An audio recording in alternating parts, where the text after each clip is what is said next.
Hi everyone, this is Matthew Jennifer Card Runners, and I'm here with Button and Blind Play Part 3. We're going to focus on Button and Big Blind Flop Play. So for this video, we're going to jump right into the content that was intended for the second video. It ended up taking me longer than I expected to go over the content for the second video, so we still have some to go over. So if you haven't seen videos 1 and 2 in this series, you need to watch them first before you watch this video. Otherwise, stuff's not going to make sense, and I don't want to repeat all the stuff we've already discussed. So without further ado, let's jump into hand number 4.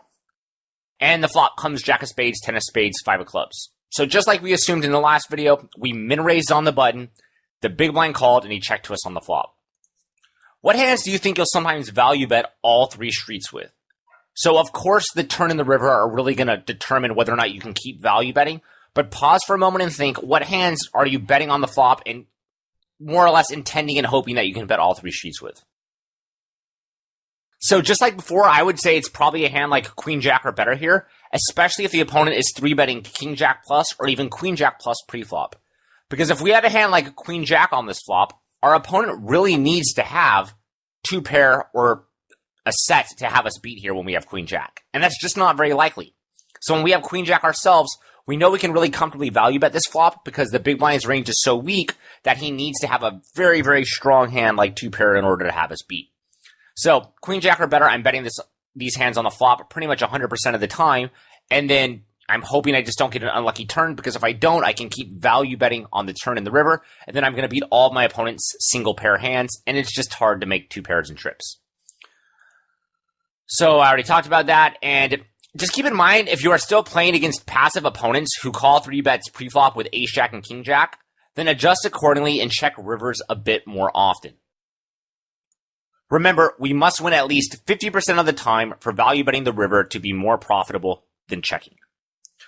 So all I'm getting at with this is if you're still playing against opponents that have relatively weak big blind play, then when you open on the button, they're probably going to fold way too much from the big blind. And they're also probably going to call with hands like Ace Jack and King Jack, which I think should be 3-bet, and I think most people would agree with that. So when you're playing against these weak opponents, you can probably open the button too wide and feel really good about it because you know they're very exploitable. They're either folding too much on the flop or they're folding too much pre-flop.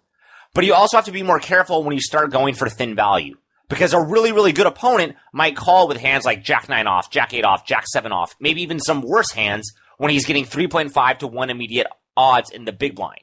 But if you're playing against weaker opponents who are calling with hands like Ace Jack and King Jack pre-flop and don't defend the big blind nearly as wide, then you're going to want to use more discretion when you're trying to make a value bet on the river with, Queen Jack is a pretty good pair, it is top pair here with a pretty good kicker, but you still can definitely be beat by a lot of hands in your opponent's range if they aren't 3-betting Ace Jack and King Jack pre-flop. So just be careful with that and always remember, in order to value bet the river in position, you have to win at least half the time when called to make it better than checking, and you're going to have to win significantly more than that if you are bet folding the river and your opponents will once in a while bluff raise. So just be careful with that. So we're continuing with the same board texture. So what hands will you likely bet for 2 streets of value? Again, pause for a moment and think on this board texture. What hands do you think you're going to want to bet on the flop? Because you're not going to want to let your opponent see free cards with hands in his check folding range. But you also know you're not going to be able to bet all 3 streets because if you do, you're not going to win over half the time when called on the river. So I think most Jack X hands seem pretty reasonable here. So let's bet the flop since there are still 3 overcards and we can get value from 10s and draws, but we can't bet all 3 streets. The opponent will fold most 10s by the river.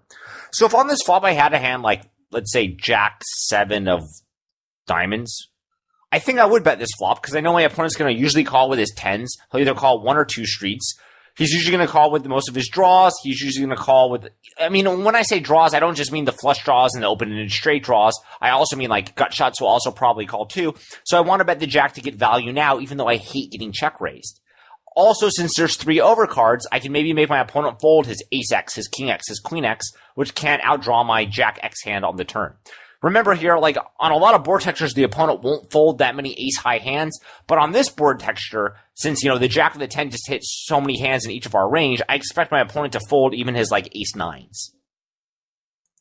I would say checking some Jacks is likely fine, too. it's one of those things where it's really, really hard to tell, and I would usually bet our jacks here, especially if you're not playing against really aggressive opponents. But there's likely not much wrong with checking a jack once in a while either. The thing that I think is tricky about this spot is if I have like ace jack, king jack, or queen jack, those are the hands that I think are strong enough to bet 3 streets, so I'm definitely going to want to bet them on the flop because they're very rarely beaten.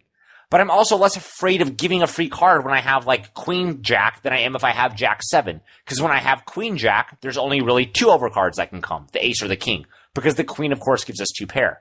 Yet when I have like jack 6, then there are 3 overcards. So for the most part, I would probably bet jacks on this flop. But if I had to guess, yeah, in theory, you're probably going to check at least a couple jacks too. And I think the answer to this question is pretty easy. But what strong-ish hands should we consistently check with? So again, pause in a moment and think if you need to, but this one should be pretty easy for what hands are usually going to check back on the flop. And I have most of our 10s. We want to be able to call turn bets, and 10s seem pretty reasonable for this. So again, I'm not saying you can't get some value when you bet a 10 on the flop, especially if you bet a pretty good 10 like ace 10 or king 10. But if we have ace 10 or king 10, we're less afraid of giving free cards because, again, we have one of the overcards. And in the case of like king 10, even if the turn card comes a queen, we now have the open-ended straight draw. But the advantage of checking 10s is we can't get check raised, and we also don't end up just betting ourselves and losing value when our opponent has a jack X hand. And also, checking back the 10 allows our opponent to bluff on the turn. So if we do end up checking back like king 10 on the flop, then there's a good chance that our opponent will end up bluffing on the turn, and then we got some additional value. Whereas if we would have bet on the flop with king 10, we would have made our opponent just fold his like king 3 or king 6. So there is a big advantage to checking on the flop with the 10s. Again, you probably can bet some and check some, but I would mostly check the 10s.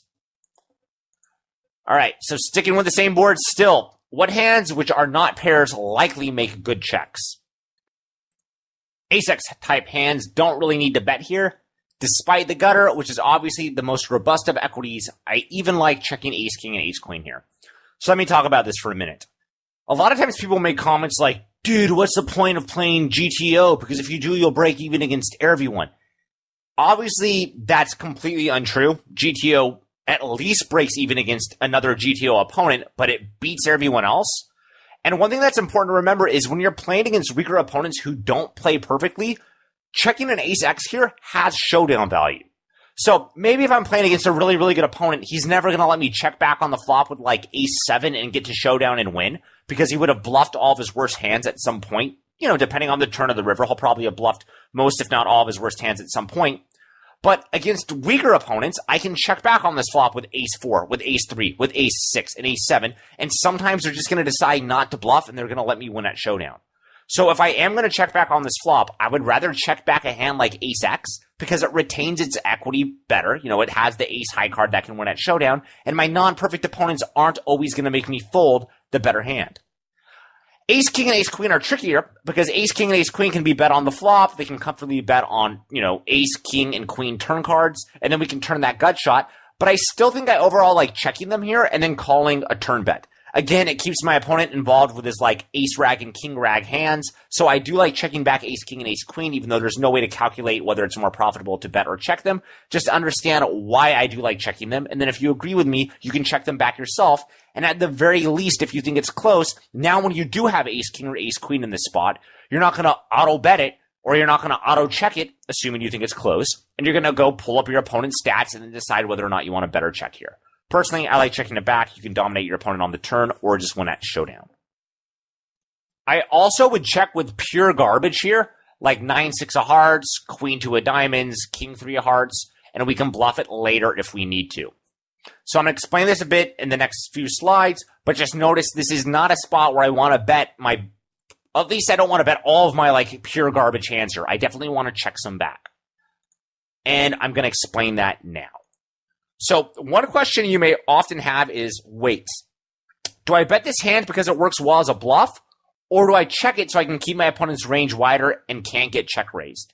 So there's very clear advantages and disadvantages to betting and checking. So sometimes you might wonder whether or not it's worth betting with a hand that will work pretty well as a bluff, but it also really, really sucks to get check raised. In a similar line of thought, you might also ask yourself sometimes, should you bluff this terrible hand now, or should you wait and bluff it later? You might want to bluff it now because you think, oh, I can make my opponent fold at a reasonable frequency, and then it doesn't matter what hand I have. So even if I have a terrible hand, if my opponent folds, that's cool.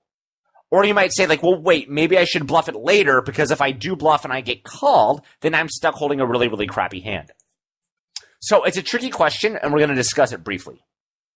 So at a glance, unless the opponent is very rarely calling and very often check raising or folding, I'd bluff on the flop with the hands which have a significant amount of robust equity, like 3 to a flush and 3 to a straight or a gut shot. None of this is new. We want to bet hands that retain equity, and we want to bet the hands on the flop that have like the most robust equity. Of course, when we bet the flop, there's the possibility that we'll bet the flop, turn, and river. And obviously, if we bet all 3 streets, we're going to make our opponent's range pretty strong by the river. So that's why it's important that we bet with hands that have pretty robust equity, because that way, if the pot does get big, if our opponent's range does get strong, we still had a chance to make those really, really strong hands, like straights or flushes, that can win a large pot. So that's why we really want to bet the flop with hands that have a robust equity. And that's also because the opponent's usually going to defend by calling. We've already talked about how we have most of the really premium hands in our range when we open on the button. The big blind will check raise at a reasonable frequency on some board textures, but the vast majority of the time he is going to defend by calling. So for the Jack 10-5 flop, hands that should make good bluffs are hands like 7 and 6 of clubs, 6-4 of clubs. So these are just the obvious 3 to a flush, 3 to a straight. I love bluffing with these hands. And even a hand like King 9 off, this can turn the gut shot, which would obviously make us pretty much we'd have the nuts on the turn if we turn the gut shot. So these I think would be very, very standard bluffs. Remember, the quality of our bluff matters a lot on the flop and turn, but not at all on the river, right? On the flop and the turn, we want to be bluffing with hands that have the potential to make the best hands. On the river, that doesn't really matter because there's no more cards to come. We can't get lucky. Now, I imagine that was pretty obvious, but this is probably pretty new to some of you. So in spots where I have a checking range and my opponent won't fold often, I'll usually check back my hands with very little equity. I do this for 2 main reasons. Firstly, I need some hands that will fold to my opponent's turn bets after I check the flop, and I might as well fold the most garbage of hands, right? It doesn't matter how strong my hand was once I folded it. So if I am going to fold to a turn bet, then it helps if I'm folding like the absolute worst possible hands, because I don't care if I have to get rid of those without getting to realize their equity, because they weren't going to outdraw my opponent anyways. Also, I can bluff on a later street if I check back the flop. So sometimes it will be on the turn, sometimes it will be on the river. It depends on my hand and what the turn card comes. And when I do this, I'm unlikely to make the pot big, so it matters less if I draw out, right? Because we've checked back the flop, so we've kept the pot smaller. Also, when I'm bluffing on the river, my hand's irrelevant. So if I am going to bluff with a really, really terrible garbage hand, I'd rather bluff it on the river, because that way, I can still win the pot. I still gave myself an opportunity to win. And I, of course, need to have some bluffs on the river after checking back the flop and the turn. It's not that rare that I check the flop, check the turn, and then if my opponent checks to me again on the river, then I want to bet the river with, some value hands and some bluffs. And at that point, my bluff quality doesn't matter. So it helps if I'm just bluffing like the absolute garbage hand, because if I had a higher quality bluff, like the 3 to a flush, 3 to a straight, or a gut shot, and sometimes if it's button versus big blind, it might not be like 3 to a flush and 3 to a straight. It might just literally be 3 to a flush, or just literally 3 to a straight. Either way, those hands are sort of more reasonable to bet on the flop, because by betting on the flop, we may make the pot really, really big by the river, and we want to be able to win those big pots a lot more than we want to be able to win the small pot. So if you have a higher quality bluff randomizer, usually bet it on the flop, because you want to give yourself a chance to win the big pots. Whereas for these small pots, they're not as important to win. So you can kind of check back on the flop with your really crappy hands and then maybe bluff them later to try to take the pot down. So this might help you visualize it a little bit. So let's go back to the board texture. All right, so right here, Jack 10-5, and I said I would check back on the flop with a hand like Queen 2 of diamonds probably, or 9-6 of hearts. So with these hands, if I check back on this Jack 10-5 board, what this does is now when the turn card comes, let's say a 3 of diamonds, if my opponent has like a Jack X or a good 10, he's probably going to bet the turn with those, because he doesn't want to give me free cards. He wants to get value with his Jacks and his 10s. So he's probably going to bet the turn. then I just fold my crappy hand, and it doesn't, as long as I'm folding, it doesn't matter what I have because we never get to, realize our equity or get to showdown anyways. So if the turn card comes with 3 of diamonds, I hold queen 2 of diamonds, I can just muck the hand and not really worry about it because my hand was terrible anyways. But if my opponent checks to me on the 3 of diamonds turn, then I can either check back and maybe bluff the river, or now I can bluff the turn myself. It's unlikely that queen 2 outdraws the opponent, but the pot's smaller, so it's not as important for me to outdraw my opponent here. And if we think about it, it looks like I checked back on the flop with ace 10 or king 10 or queen 10 or even maybe a weaker 10, and then now I'm betting the turn.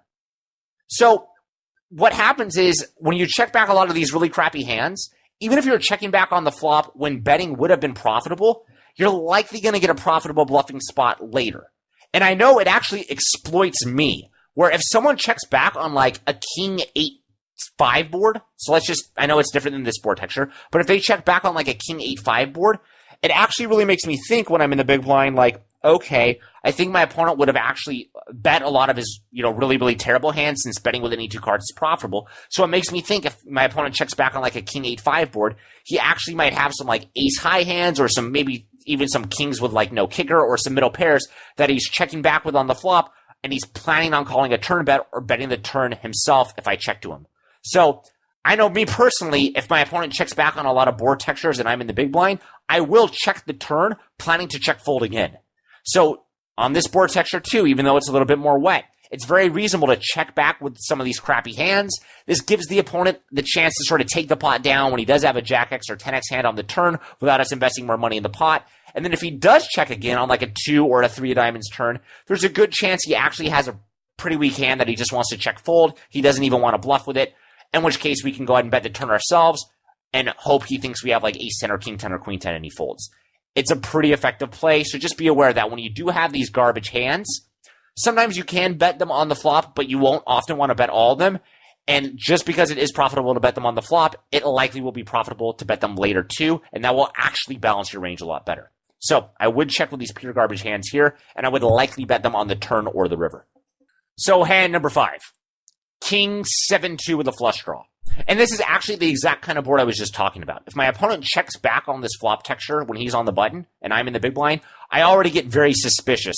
Well, that's a flop texture that he should know from trial and error that he can c-bet on the button and probably make money with any 2 cards. So if he is checking back on the flop, I don't think he'll likely have air because most people would have just bet their air on the flop, even if that's an unbalanced strategy.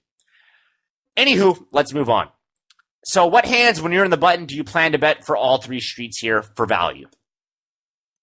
So probably king 9 plus, right? This one's easy enough. It follows the same pattern as everything else. It's really hard for our opponent to have king 9 or better beat here. Maybe the opponent can have some king 10s in the big blind, but he won't usually have king jack or better, so we can value bet king 9 or better quite confidently. Do you have any hands which you plan to bet for 2 streets of value? So I know I went kind of quick on the last one, but this one is a better one to pause on because this one's closer. What hands would you often bet flop, bet turn, and check river with here? So I put 10s to 8s, ace 7, and queen 7. So notice these are all the hands that I think can kind of get 2 streets of value. Now, we might not want our opponent to call twice when we have a hand like queen 7, but our opponent can definitely call twice and queen 7 still be the best hand.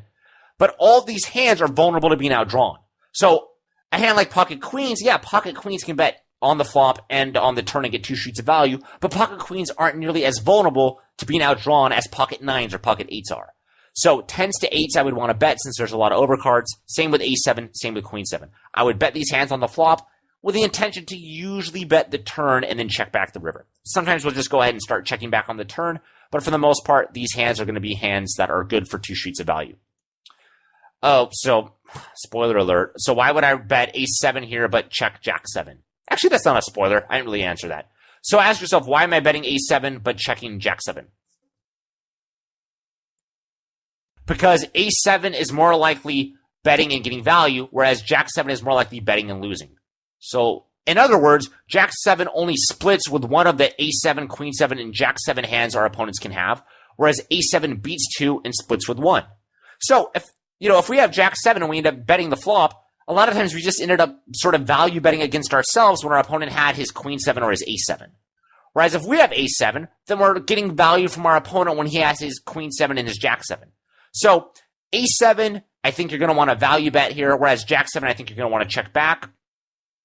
So I feel justified value betting A7 despite the fact that I hate getting check raised, but with Jack7, I don't think it's worth it. So I acknowledge it's going to suck to get check raised with either one of those hands, but I think A7 gets enough value that it justifies the risk. And remember, both A7 and Jack7 each block one overcard, so I don't feel one is much riskier than the other to check. So what I'm getting at is, even though our opponent will have a different amount of aces and jacks in his checking range, for the most part, there's the same amount of effective overcards. You know, when we have A7, we're not afraid of an ace on the turn. When we have Jack7, we're not afraid of the jack on the turn. So because of all this, I don't think one's really that much riskier to check than the other one. So I'd rather check the one that's not that strong and can call a turn bet, and I'd rather get the value from the A7 hand. Let's continue with the King-7-2 two-tone example. What hand might bet a single street for value? So again, this one's a little bit trickier, so pause for a moment and think of a hand that might want to bet the flop, but it will almost always check the turn, and it still can often win at showdown. Probably like 3s to 5s. We make overcards fold, and our opponent will probably check call and check down some ace-high hands and bottom pairs. So it's not out of the realm of possibility at all that our opponent check calls the flop with queen two of spades, and we win with pocket 3s. Or he check calls the flop with ace-9 off with the ace of diamonds, and we win with pocket 3s. That happens. That's a very reasonable thing to happen. All right, so what are some good hands to bluff with here? So again, we just talked about how you don't want to necessarily bluff everything on the flop. You know, just because you can make a plus EV bet here doesn't mean you should bet super, super, super wide with, you know, almost every hand in your range. But what's a hand that you're pretty much going to want to bluff? You can pause for a moment, but these are pretty easy. Again, it's the 8 of clubs, 6 of clubs. So just pretty much here we have the 3 to a flush, 3 to a straight. Here we just have the 3 to a flush, which is also fine. Jack X is also just 3 to a flush. Then 9-8 is just 3 to a straight, and 6-5 is 3 to a straight. Notice I like the 3 to a straight thing, especially when we find we need to have more bluffs. Our range isn't that strong here, so worse bluffs must often be used. Now, when I say our range isn't that strong here, what I mean by that is since the board's king 7-2, it's not like we have gut shots. It's not like we have open and straight draws. And we do have a lot of like pretty good kings. So because of that, we have to try a little bit harder to find hands that want to bluff here. You know, whereas if we're talking about like a Jack 10-5 board like we did in the last hand example, we just have tons of random pairs and gutters and stuff like that. So it's much easier to sort of find hands that work well as bets. Here, it's a little bit tougher. So yeah, I would just say it's totally fine to bet hands that are just 3 to a straight or just 3 to a flush. You don't have that many hands that are both 3 to a flush and 3 to a straight here. So just be aware of that. All right, so let's run through some of the tougher hands. Tell me what you'd prefer to do here and why. So we're going to go one at a time. The first is ace-2. So I'm intentionally choosing hands that I think are closer here. And ace-2 I think is more difficult because on one hand, it is vulnerable to being outdrawn. There's a lot of overcards, you know, relative to the pair of twos. And you also might be able to value bet and get value from some worse twos and some like ace-9, ace-8 hands like that. That said, I would still probably check it even though I think it's close because I think it can call a turn bet, and I think it can do just pretty well on a lot of turn cards. You know, the fact that we also have the ace is nice because, you know, a lot of our opponent's overcard is going to be the ace because ace X offhands just call when we open in the button and our opponent's in the big blind. So the fact that we do have the ace is nice. You know, it's more likely that our opponent would have an ace on an ace turn than he will have a 3 on a 3 turn. So I think I would probably check back ace-2 here.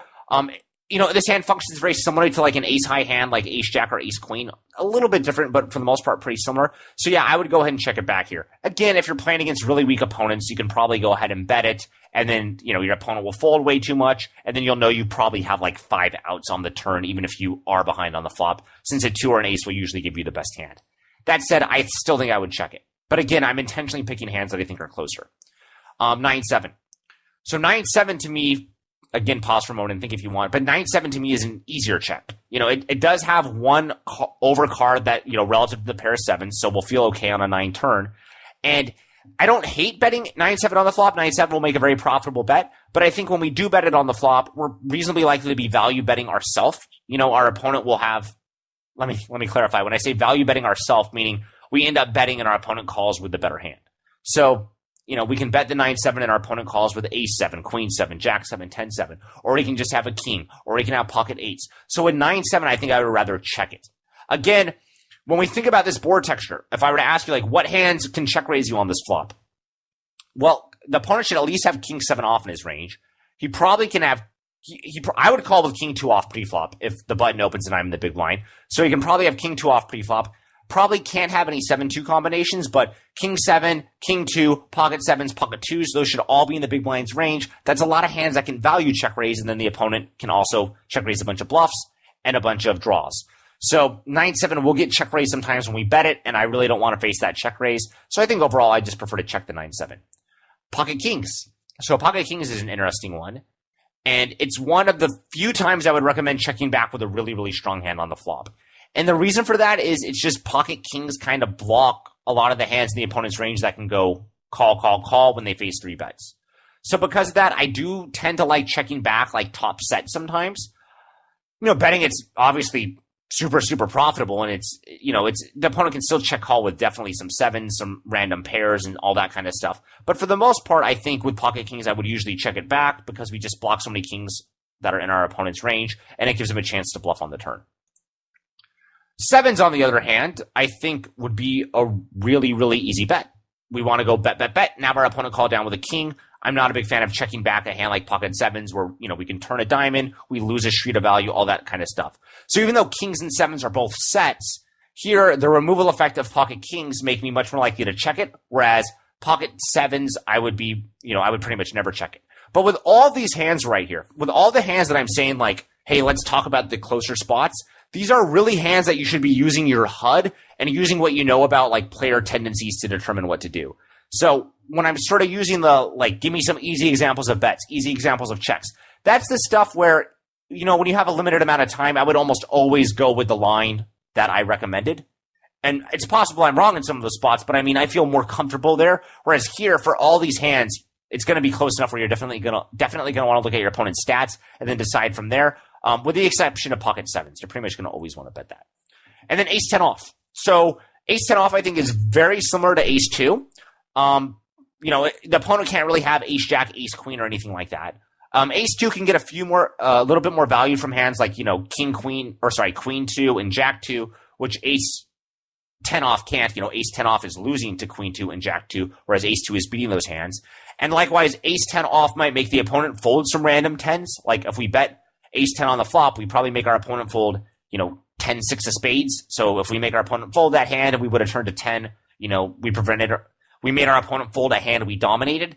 So ace 10 off, I think, is also going to be a reasonably clear check here. Ace 10 off retains its showdown value by checking, and we keep our opponent's dominated aces and dominated 10s in his range.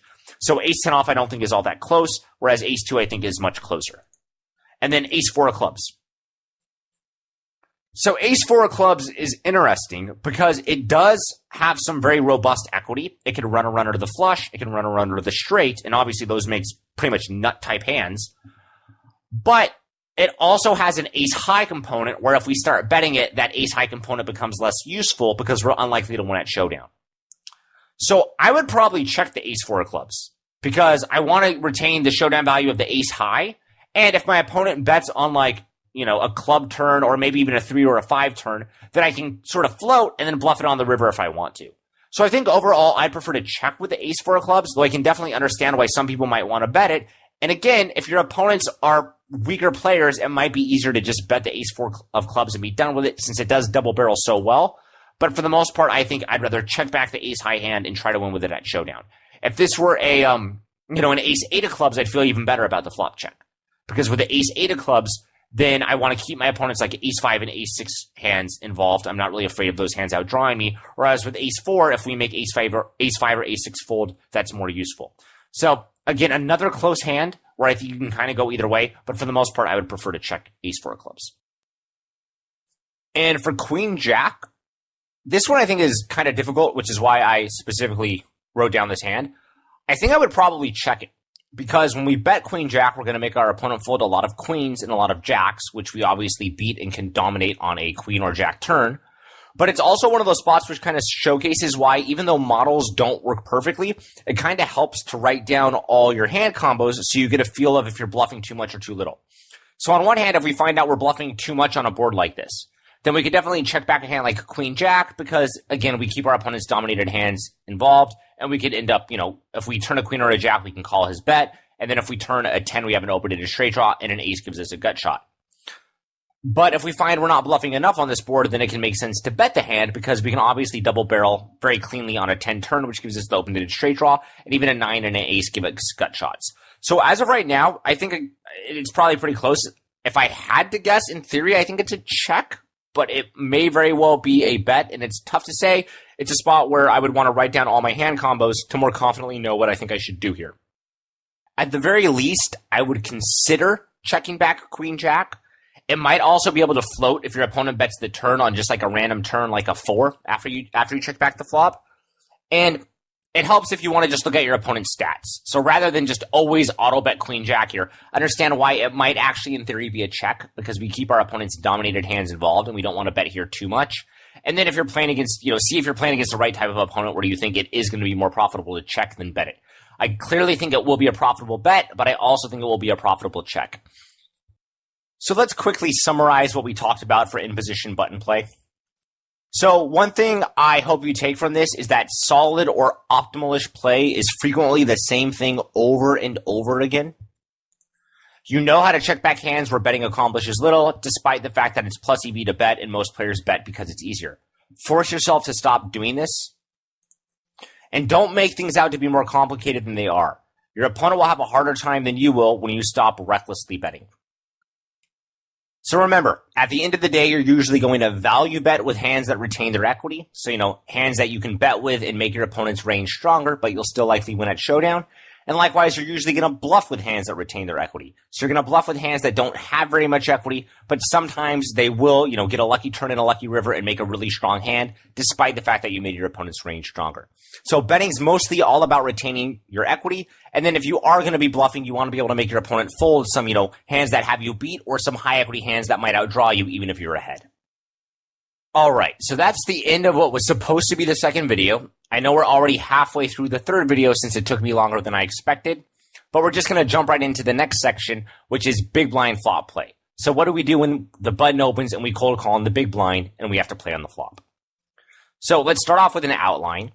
And the first part of this video is mostly going to be a review, but we want to make sure that you understand the theory behind big blind flop play and why it's such a tricky position to be in when you're in the big blind with the weaker range and you're out of position. So we're going to talk about that first. So the clip notes is, of course, we called with a very wide range pre-flop, and we are out of position when position is very valuable since ranges are so wide. Next, we're going to go over a bunch of hand examples and answer some quiz questions, just like we just did. And we'll play it fast and loose here and try to plug some leaks. I will in the future do examples where I talk about what I think we should do with our entire range when we're out of position. This stuff's going to be really time consuming and harder, but right now we're just going to go over the stuff that I think is kind of easy, what I think is close, and talk about that. And then we'll actually worry more about what we do with every single hand combo in future videos. So let's start it out with a really easy quiz question. So assume that I open in the button and you call in the big blind. If the flop comes 9 of hearts, 7 of hearts, 4 of clubs, and you check, if I bet 0.5 pot size bets, how often do you need to defend at minimum to prevent me from profitably betting with any two cards? So again, assume that was the action. The action doesn't really matter. If I'm betting half the pot, how often do you need to defend to prevent me from being able to profitably bet with any two cards? Should be super obvious, though a lot of people get it wrong that think they know it. And since I'm risking 1 to win 2, in other words, I'm risking half the pot, right? I'm risking 1 to win 2. You must defend at least 2/3 of the time, or 66.7% of the time, to prevent me from being able to profitably bet with any two cards when I bet a half pot size bet on the button against the big blind. And speaking of this example, it's actually a pretty realistic one. For me to open on the button, you to cold call on the big blind, then you check to me on a 9 high flop, and I bet around half the pot. So since this is a realistic example, how often do you think you should actually defend here if I did bet half the pot? Humor me with a guess for what percentage of your range you think you'd want to defend. Of course, there's no way to know this. I know you're not going to write down every combo in your big blind cold calling range, but just a rough guess, how much do you think you should defend here?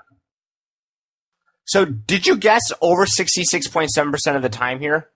In other words, did you think, well, I know I must defend at least 66.7% here if I only defend by raising, but since I'm often calling, I should defend more than that? Because if you did, that thought process is wrong and your answer is almost certainly wrong. So then in all yelling caps, you should not assume you need to prevent the opponent from profitably betting any two cards in button versus big blind spots. This is super, super important. And it's something that I imagine most people know, but some people get it mixed up and they end up making really, really bad ranges. If I'm on the button and you're on the big blind, you do not need to prevent me from being able to profitably bet any two cards on the flop in most situations. I have a better range than you, and I have position, so you're going to be better off folding a lot of your weak hands than trying to defend 66.7% or a higher percentage of the time. Let's explain this a bit more. So why not prevent the button from profitably betting? Three main reasons. The first is the big blind's range has less equity than the buttons. We can just plug that into PokerStove and we can see on just about every board texture, the button's going to have more equity than the big blind. The big blind's range has a worse distribution of equity than the buttons. Or in other words, the button has a better distribution of equity. This is the one that's really easy to overlook, because if you just look at each player's range, it might not look like the button has that much more equity than the big blind. You know, maybe the button has 55% equity and the big blind has 45% equity. But the problem is that the button has a much better distribution of equity. In other words, the button will have a lot more premium hands. And because the button has a lot more premium hands, that lets the button play his range much, much more effectively. So the big blind has fewer premium hands, since most overpairs, top pair, top kicker type hands would have been 3-bet pre-flop. So keep that in mind. The big blind pretty much 3-bet all the really good hands, whereas the button can have all the really good hands. So the button will have just many more premium hands, which means the button can bet more aggressively, and the big blind is going to struggle to check raise as aggressively. The button's in position is valuable. Since ranges are wide and there's still 3 rounds of betting left to act, position is going to be a really, really big deal on most board textures, especially the 9-high board texture we just talked about. So, the final review slide. Remember, the big blind's range is very weak because he called with many very weak hands, getting 3.5 to 1 odds pre-flop while closing the action. That was an insanely good price. So the big blind only needs to lose less than 1 big blind overall for the hand for calling to be profitable. And that's not very hard to do with many hands when getting such an insane price pre-flop. So the big blind is calling with a bunch of hands that he knows he's going to have to frequently fold to a flop bet. He just thinks overall he's going to lose less money than he would have if he folded pre-flop. So at this point, we really should just jump right in. I know that wasn't very much theory review, but it's hard to talk about any concept or position in isolation. And we've really already covered most of this stuff when we were talking about how to play the button in position on the flop. And I'm going to assume in all these hands that we go over that we called in the big blind and we checked the flop in the button bets. And that's going to be the action much more often than not, where, you know, if we called pre-flop in the big blind, we check on the flop in the button bets. So that's very normal, and we're going to assume that's always the case here. And pause a ton throughout this video and give me your best guess for whether to call, fold, or check raise. You will learn much more and remember stuff much better if you let yourself make a mistake rather than if you just watch the video and wait for me to tell you what I would do. And the final note would be is I am randomly generating flops for this video, so I'm not going to go out of my way to try to illustrate concepts as clearly as possible. Instead, since we're doing random, we'll probably get some easy flops and some difficult ones, so this will let you see, you know, what I think I would do in some pretty difficult spots, but by the same token, that's going to mean I'm going to be less confident with a lot of my answers.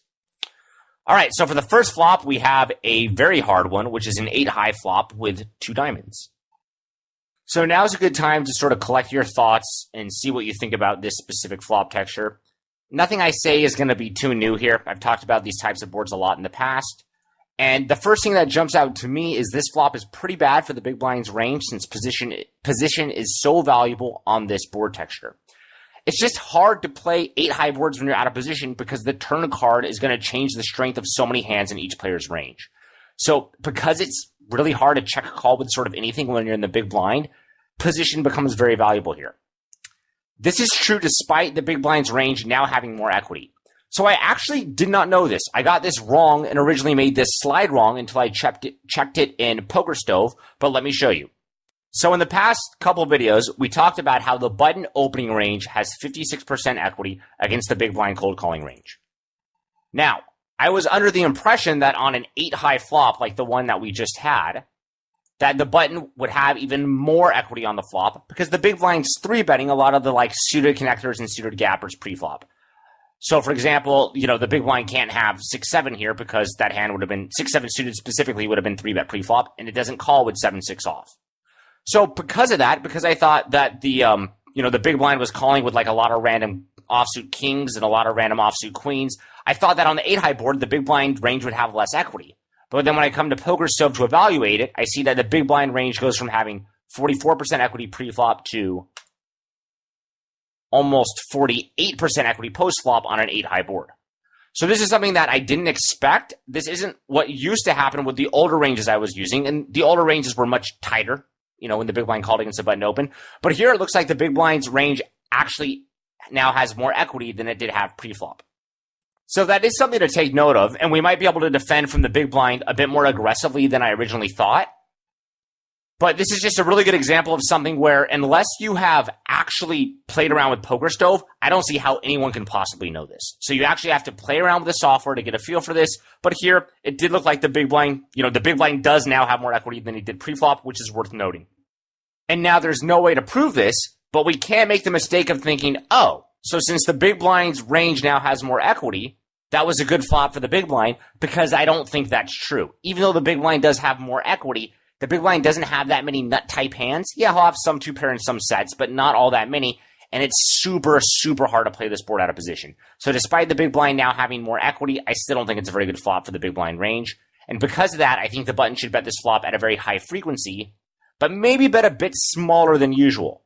This forces us in the big blind to call wider and makes our check raises less effective. So on this flop texture, I think the big blind should pretty much always check, and the button should bet at a very high frequency. And when the big blind faces a bet from the button, since it is so hard to check call, since it's so risky to give free cards, the big blind is going to want to check raise aggressively. And because of that, that button can adjust and make the C bets a little bit smaller. So Cliff Notes is I think the button bets are, a little bit smaller than usual at a high frequency here. And the big blind will defend a lot by calling, but he'll also check raise more than usual here. All right, so what are some easy value check raises on this flop? So what hands do you think we should be value check raising from the big blind? Pause for a moment and go ahead and think, but they're pretty easy. I would just say it's going to be sets, 2 pairs, and straights if we could have them. I don't mind if someone wants to, cold call with 7-6 off pre-flop or something like that. So if you do have straights, you're probably going to want to check raise them here. And what are some easy-ish hands to check raise bluffs? But before we do that, actually, let me back up for 1 second and talk about this.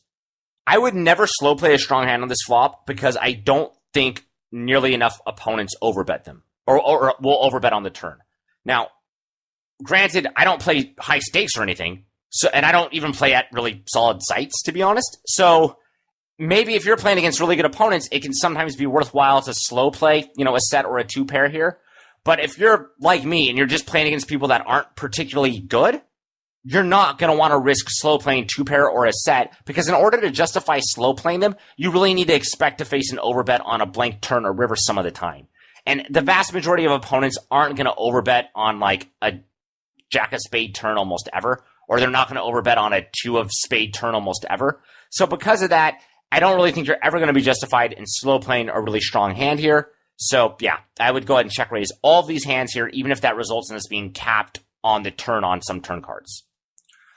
Okay, so what are some easy-ish check raise bluffs? So this one's a little harder and it's more debatable, but like what are some hands that you think you would check raise here that are clearly going to be, considered bluffs? So I like 10-9 of spades, I like 10-7 of spades, Jack-7 off, etc. So, this Jack-7 is the gut shot, 10-7 is the gut shot plus the backdoor flush draw, and 10-9 of spades is just 3 to a flush, 3 to a straight. And with 10-9 of spades, even though it's 2 over cards, we can get out-kicked pretty easily if we turn top pair. So I don't hate check calling with 10-9 of spades either, but I think I do like check raising here because it just will double barrel so well on like a 7 or a jack turn or a spade turn. So yeah, I think 10-9 of spades is fine to check raise. So any of these hands here really. And these hands are also probably arguably going to be check calls too, meaning we might, in theory, you maybe would have a mixed strategy where you call with them sometimes, you check raise them sometimes, or they're just the hands we check raise or the hands we check call are just very similar. So it's very hard to tell which one goes in which range. But at the end of the day, check raise some hands that retain their equity pretty well. 3 to a flush, 3 to a straight sounds good for that. Gut shot sound pretty good at that. So yeah, so check raise bluff some hands that retain their equity well. And then you're going to be check calling with some of those types of hands too. So know when we check raise Jack 7, we may get our opponent to fold Jack 9 or Jack 10, so we don't get outkicked if we turn a Jack. See, that's just a little detailed thing that I guess I threw in there when I was making the slide, which is, it is kind of cool when you check raise a hand like Jack 7 that you're actually going to make, Jack 7, if it turns a Jack, it's usually going to be outkicked. Whereas if we check raise Jack 7 and we turn a Jack, we might have made those Jack 9 and Jack 10 type hands fold. We might not make our opponent fold as like King Jack and Ace Jack hands, but we should at least make him fold, I would think, some of his Jacks that outkick us. And this may matter a lot to you or not at all. It depends on how good you are, but it's worth noting. So again, we always want to pick the low-hanging fruit. And on a board like this, when I think a lot of the hands that work pretty well as check raises also work pretty well as check calls, that's not, in my opinion, a very low-hanging fruit to determine, which one is technically the better check raise and which one's technically the better check call. If you're really, really good, though, that might be the kind of stuff you actually worry about and think about. But for the vast majority of players, myself included, I'm just going to look at this guy's stats on a HUD if I have access to a HUD, or I'll probably think, what are the general tendencies at the games that I'm playing, and then I'll determine whether or not I want to check raise or check call with these, 3 to a flush, 3 to a straight, or gut shots. Not that big a deal to me, probably not that big a deal to the vast majority of you watching this video. All right, so what are some easy check calls? So I already talked a lot about how a lot of the check raise hands can also be used as check calls, but there are some hands that I think are pretty clear check calls, where you probably wouldn't want to check raise them. So I would just list a couple of those, pause for a second, and do it. They should be pretty easy, but, most 8x, 5x, and 4x hands, they're probably just going to mostly check call with your pairs. And now let's do the hard part. So now I'm going to ask the hands that I think are really close, really tough, and we'll talk about them for a bit. So what do we do with ace 9? Well, ace 9, I think, would actually probably be a check call. It may very well depend on whether or not we have a diamond. Like, I would definitely check call ace 9 with a diamond. But I think we could even check call all of our ace 9s because it is, it does have 2 overcards, and obviously the ace is the highest possible overcard. And if we do turn an ace, we still sometimes can win if our opponent has an ace when he has like ace 7, ace 6, ace 3, or ace 2. And then obviously if we turn a 9, we have the best possible kicker. So I think we would check call it. And now as I'm saying that, I'm thinking to myself, why don't I just look at Flopzilla and see how often the ace 9 is beat on the flop? So let's do that. So here's the button opening range, here's the board texture, and here's the distribution of all the buttons, different types of hands. And if you look, it says the button only has a weak pair or better 33% of the time. Now, granted, ace 9 will lose to some of the buttons opening ace high hands, and the button does have ace high or better 58.9% of the time. So I'm going to work that math out really quickly right now to see how often ace 9 off is actually beat.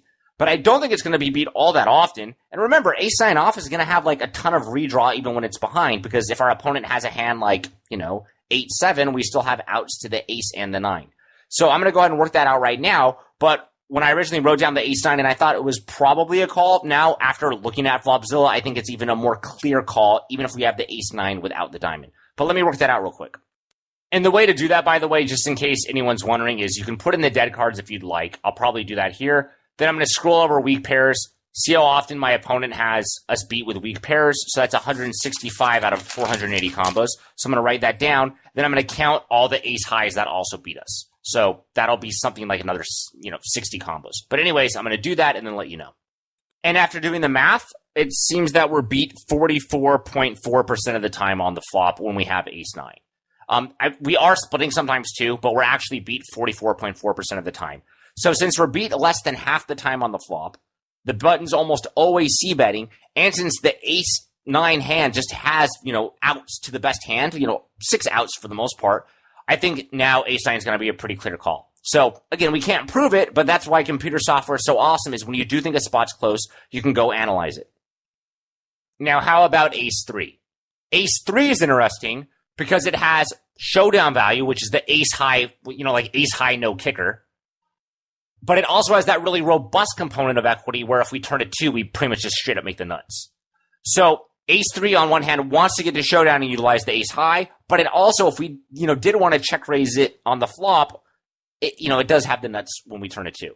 So I think this one's going to be a check call because I want to be able to utilize its showdown value. We might end up having to bluff it on a later street depending on the turn or river card, but I think it's going to be a check call. But still, we have access to Flopzilla. Let's just go look and see how often our opponent has ace high or better. So the button does have ace high or better 54.6% of the time. So we're beat about half the time here when we do hold ace three. That said, I still think it's probably going to be a check call for the reasons I already talked about. But, check raising I think would be more tempting if we thought if we check raise, we can make our opponent fold more ace high hands. But I think if we were to work out the math for it, the opponent's not going to be like bet folding any sort of like ace queen, ace jack, ace 10 type hand, even if he does see bet very close to 100% of his range here.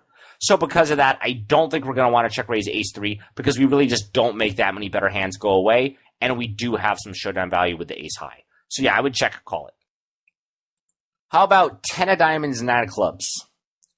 So it has 2 overcards, it has 3 to a straight, it has 3 to a flush, but the 3 to a flush kind of sucks, right? It's just the 10 high flush, and then it will have to be a turn diamond and river diamond, which means there'll be 4 diamonds on the board. So this one's trickier. And this one, honestly, I don't know right now. This is just showcases why I think it's helpful to kind of write out your entire range and have a rough idea of the ratios of like value check raises to check raise bluffs you want.